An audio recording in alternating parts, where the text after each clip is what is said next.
Bonjour, bienvenue dans Lex Inside. Au programme de ce numéro, on va parler bore-out, jurimétrie et enjeux d'organisation dans les cabinets d'avocats. Pour débuter cette émission, j'ai le plaisir de recevoir Amélie Angers-Dinger, avocate en droit social au sein du cabinet PDGB, qui va nous parler du bore-out. Amélie, bonjour. Bonjour Arnaud et merci pour cette invitation. Alors, qu'est-ce que le bore-out?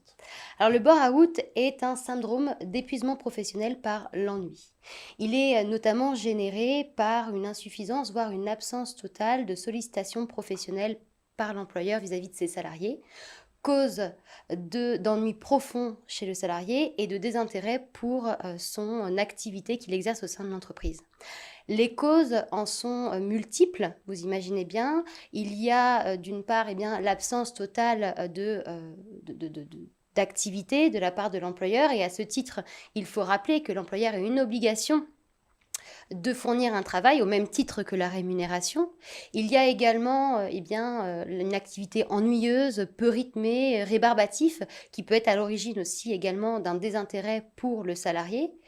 Également une surqualification. Si on prend l'exemple d'un salarié qui a des compétences, qui a été embauché pour ses compétences et qui a une activité beaucoup moindre, avec moins de responsabilités, eh bien ça peut engendrer un désintérêt. Mais également une mise à l'écart, un isolement, voire une absence de reconnaissance de la part de son employeur, qui peut engendrer également chez lui un sentiment d'inutilité, de démotivation, qui serait à l'origine justement de ce bore-out. Alors la tendance est d'opposer ce bore-out à une notion que l'on connaît un peu plus, la notion de burn-out, et qui est aussi un syndrome d'épuisement professionnel. Mais en réalité, les conséquences pour le salarié sont les mêmes, tant sur le plan psychique que physique. Alors, on connaît mieux maintenant le bore-out, mais est-ce que c'est un phénomène récent? Alors, le syndrome en tant que tel de bore-out est une notion qui est bien connue dans la famille des risques dites psychosociaux, qui est connue au sein des sociétés et des entreprises par l'employeur. Mais ce qu'on a constaté, c'est que récemment, on va avoir le bore-out qui va être mobilisé dans le cadre des contentieux générés par le salarié, mais aussi par l'employeur. Alors, est-ce que la responsabilité de l'entreprise peut-elle être engagée pour un salarié qui s'estime victime, en état de bore-out? Je commencerai par rappeler une obligation essentielle de l'employeur, celle de l'obligation d'assurer la sécurité de ses salariés et notamment la santé mentale de ses salariés. Et à ce titre, l'employeur est tenu de prendre toutes les mesures nécessaires pour pouvoir préserver la santé mentale de ses salariés. Et lorsqu'il ne le fait pas, c'est à ce moment-là qu'il va pouvoir voir engager sa responsabilité. Alors sur deux plans. D'une part, sur le plan prud'homal, où le salarié va pouvoir demander des dommages et intérêts pour manquement à l'obligation de santé de son salarié, mais également il va pouvoir demander, solliciter la résiliation judiciaire de son contrat de travail ou une prise d'acte de son contrat de travail au tort exclusif de l'employeur, qui va avoir les mêmes conséquences que le licenciement abusif, et également, et c'est la tendance un peu jurisprudentielle, mobiliser le bore-out pour reconnaître une situation de harcèlement moral à l'égard de ce salarié, qui peut conduire à des conséquences à la fois sur le plan civil, avec évidemment des dommages et intérêts, mais ça peut aller jusqu'à la nullité du licenciement, voire la réintégration du salarié et l'indemnité d'éviction à cet égard. Mais il ne faut pas oublier aussi qu'il y a un autre pan sur ce plan-là, c'est le pan pénal, où l'employeur peut engager également sa responsabilité sur le plan pénal. Et puis il y a un deuxième plan qu'il ne faut pas oublier et qu'il faut vraiment prendre en considération du côté employeur, c'est le plan de la sécurité sociale. Pourquoi ? Parce que depuis une loi du 17 août 2015, les législateurs ont voulu faciliter, j'ai envie de dire plutôt, la reconnaissance de tous ces risques psychosociaux en maladie professionnelle. À partir du moment, évidemment, où le bore-out est en lien avec les conditions de travail du salarié, le salarié également a une incapacité permanente de plus de 25% et que la commission un comité régional des reconnaissances de maladies professionnelles soit saisi. Et lorsque le burn-out, les risques psychosociaux sont reconnus comme maladie professionnelle, ça a de lourdes conséquences pour l'employeur. D'une part, il y a une augmentation des cotisations à TMP, donc un impact sur la tarification à cet égard, et également, ça peut avoir un impact sur le contentieux de la faute inexcusable, où le salarié, dans le cadre de ce contentieux, va pouvoir solliciter la réparation des préjudices subis. Il y a plusieurs postes qui peuvent être réparés et donner lieu dommages et intérêts à cet égard. Alors pour éviter justement que sa responsabilité soit engagée comme vous venez de l'indiquer, comment l'entreprise doit-elle réagir? J'ai envie de dire en amont. Il faut absolument prendre ces dispositions avant même que le risque ne se réalise. Et pour ce faire, l'employeur a la possibilité de s'appuyer sur divers acteurs, notamment la médecine du travail qui va avoir un rôle central dans la mise en place de procédures de prévention des risques psychosociaux de manière générale, non pas que pour le burn-out, mais qui va être également là pour pouvoir diagnostiquer ces syndromes et d'alerter l'employeur à cet égard. Il ne faut pas non plus oublier un pan, c'est le plan RH, où l'employeur a tout intérêt à mettre en place des formations sur les risques psychosociaux, également prendre en considération ces risques psychosociaux, d'une part, dans les entretiens professionnels, poser les bonnes questions pour pouvoir diagnostiquer également ce risque de burn-out, et puis enfin, et une obligation à cet égard de l'employeur, mettre à jour régulièrement son document unique d'évaluation des risques professionnels. Donc vraiment, l'employeur a un rôle majeur à jouer dans la préservation de la santé mentale de l'employeur et dans les risques psychosociaux. Merci Amélie d'être passée sur le plateau de Lex Inside.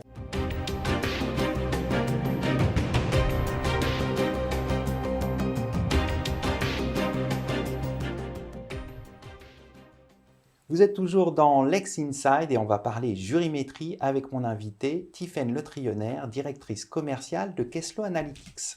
Tiffaine, bonjour. Bonjour Arnaud. Alors, qu'est-ce que Kesslo Analytics?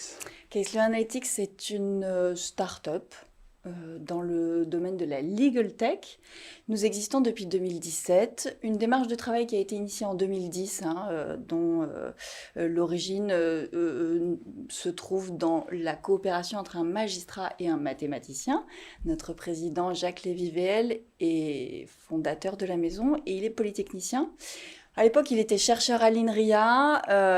Le droit et l'intelligence artificielle, c'est à la faveur ou la défaveur d'un contentieux personnel qu'il s'est engagé sur cette voie de travail, sur l'aléa juridique. Et aujourd'hui, nous proposons des solutions qui permettent de quantifier le risque juridique. Donc, soit sur des aspects liés à l'entrée en voie de condamnation, soit sur des aspects ou sur des aspects liés au montant anticipable d'issue d'un contentieux. Voilà, donc ce sont des outils d'aide à la décision, de choix d'une stratégie, évidemment de recours à une voie amiable de résolution d'un contentieux. Donc, vous proposez une solution de quantification du risque juridique. Concrètement, ça veut dire quoi?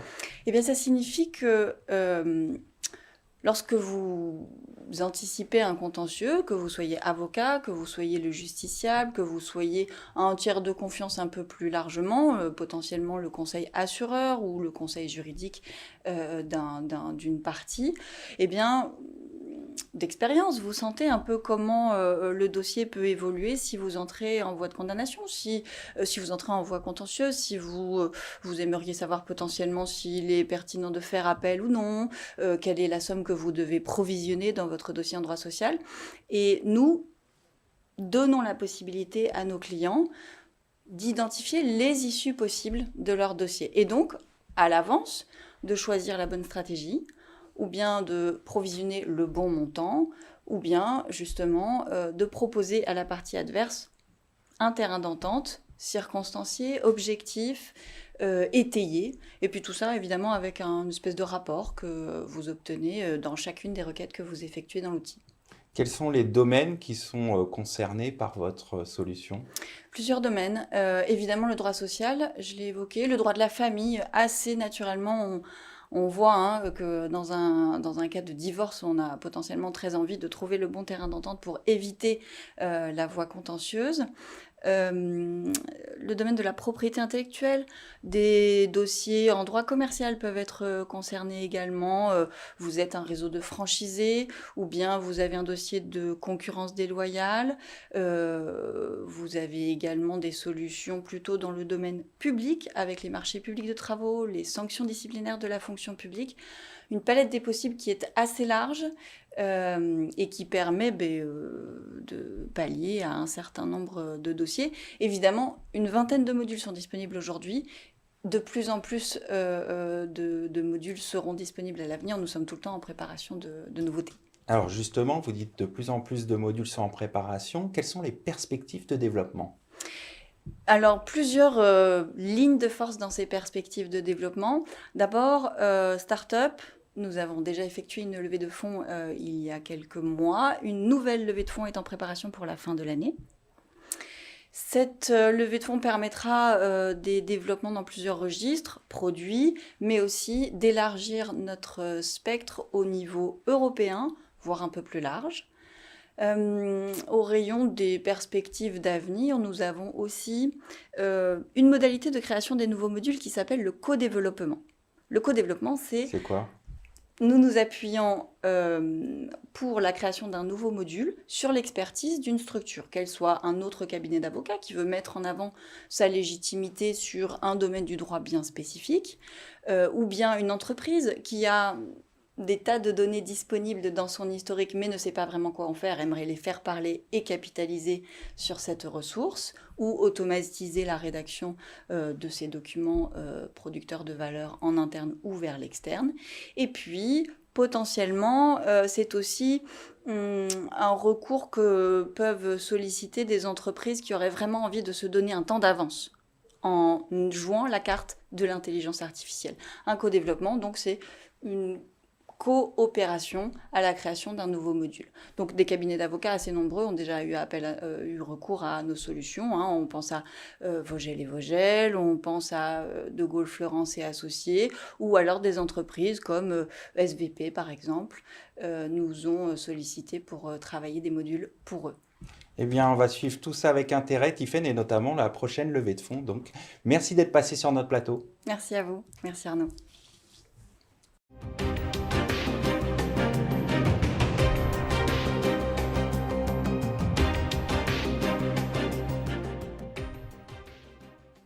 Vous êtes toujours dans Lex Inside, on va parler des enjeux d'organisation dans les cabinets d'avocats avec mon invitée Marina Consoli qui est consultante. Marina, bonjour. Bonjour Arnaud, merci de me recevoir, je suis ravie d'être ici. Quels sont les enjeux d'une bonne organisation dans les cabinets d'avocats? Alors, le tout premier enjeu, il est économique. Tout simplement, c'est la performance financière du cabinet qui est en question. Je suis DAF de métier, j'ai exercé en entreprise de très nombreuses années. Aujourd'hui, j'accompagne les cabinets d'avocats dans leur recherche de performance financière, organisationnelle. Et je peux vous certifier que travailler une bonne organisation, c'est directement impacté sur la rentabilité du cabinet. Donc, le tout premier enjeu, il est très clairement financier. Et puis, on a un deuxième enjeu qui est humain. En cette période de bien-être au travail, c'est un mot, une notion qui est très importante de ces dernières années en entreprise, en cabinet. Et on s'aperçoit en réalité qu'une mauvaise organisation a souvent tendance à provoquer du stress et de la démotivation auprès des équipes. Donc en réalité, lorsqu'on travaille son organisation, on va travailler à la fois la motivation des équipes et puis également, évidemment, la performance financière du cabinet. Alors, de quelle manière intervenez-vous et comment ça se déroule quand vous intervenez? Alors, ça se déroule en 3 temps et nous avons 3 points clés pour nos interventions. Les 3 temps sont les suivants. On commence toujours par une série d'interviews. On rencontre les fonctions principales, les acteurs de l'organisation. Ça va être par exemple, dans un cabinet bien sûr, 2-3 associés, 2-3 collaborateurs, 2-3 assistantes et puis 1 ou 2 fonctions support par exemple si c'est nécessaire. Une fois qu'on aura mené ces entretiens, on aura compris assez rapidement les problématiques de chacun qui sont différentes. Évidemment, on aura compris les enjeux, les risques de cette organisation et on sera capable de passer en cette phase 2 où on va construire une organisation globale destinée à améliorer l'efficacité donc, du cabinet. Une fois cette organisation construite, on va la décliner en une série d'actions plus d'actions concrètes qu'on va pouvoir proposer aux dirigeants pour qu'ils puissent donner son accord. Une fois ces actions et ce plan d'organisation acceptés, eh bien, on passe à la phase mise en route. Nous, on accompagne le changement, c'est au sein du cabinet, au sein des équipes, et on accompagne donc les équipes pour qu'ils puissent mettre en place ces changements et opérer la nouvelle organisation. Donc ça, c'est vraiment les 3 temps de notre intervention, 3 points clés pour la recherche de cette organisation. Le premier, c'est que c'est 100% sur mesure. Un cabinet, vous le savez, a une personnalité, une vraie personnalité, un dirigeant, une histoire. Donc, on colle toujours à ça, toujours. En deuxième lieu, on trouve toujours une solution d'organisation globale. On ne pose pas des rustines au fil des problèmes que l'on va croiser. Ce qui est très important, c'est de travailler sur l'efficience globale du cabinet et donc une organisation cohérente globale. Et puis, le troisième point très important, c'est qu'on raisonne toujours à ressources égales. J'entends ressources humaines. Ce serait facile de dire, bon, vous êtes débordés, recrutez 2 secrétaires et tout ira mieux. En réalité, c'est pas ce qu'on attend de nous, et puis surtout, ce ne serait sûrement pas efficace. Donc, l'idée, c'est vraiment de travailler à ressources égales et de redéployer ces ressources éventuellement, les retravailler, évidemment, travailler sur les process et travailler sur l'utilisation des outils et sur la répartition des rôles. C'est ce qui va faire qu'à ressources égales, on va réussir à être beaucoup plus efficient. Donc voilà nos points clés et notre déroulé de mission. En définitive, quels sont les points clés pour réussir ? Alors pour réussir, déjà côté cabinet, il faut qu'il y ait une réelle volonté chez les associés d'opérer le changement et de faire avancer l'organisation. Côté cabinet également, il faut des équipes qui aient un sentiment d'appartenance. Ça c'est très important. On ne parle pas de motivation. Très souvent on a face à nous des équipes qui sont démotivées justement par cette désorganisation, mais qui en réalité sont tellement attachées au cabinet, qui ont envie que ça marche, et ça évidemment pour nous c'est très précieux. Ça, ce sont on va dire les 2 conditions en cabinet. On a également, je vais dire, côté consultant de notre côté à nous. Je pense que la plus grande clé de réussite, c'est une capacité à embarquer avec nous l'équipage dans ce navire de la réorganisation qu'on va imaginer, qu'on a très clairement en tête, qui peut être un peu moins lisible pour l'ensemble des équipes. Donc l'idée, c'est de les aider à se projeter, à les emmener avec nous et à emporter l'intérêt et même l'enthousiasme parfois, ce qui est extrêmement agréable. Merci Marina pour votre éclairage. Avec plaisir. Merci beaucoup Arnaud. Merci à toutes et à tous pour votre fidélité et je vous retrouve très bientôt pour un nouveau numéro de Lex Inside.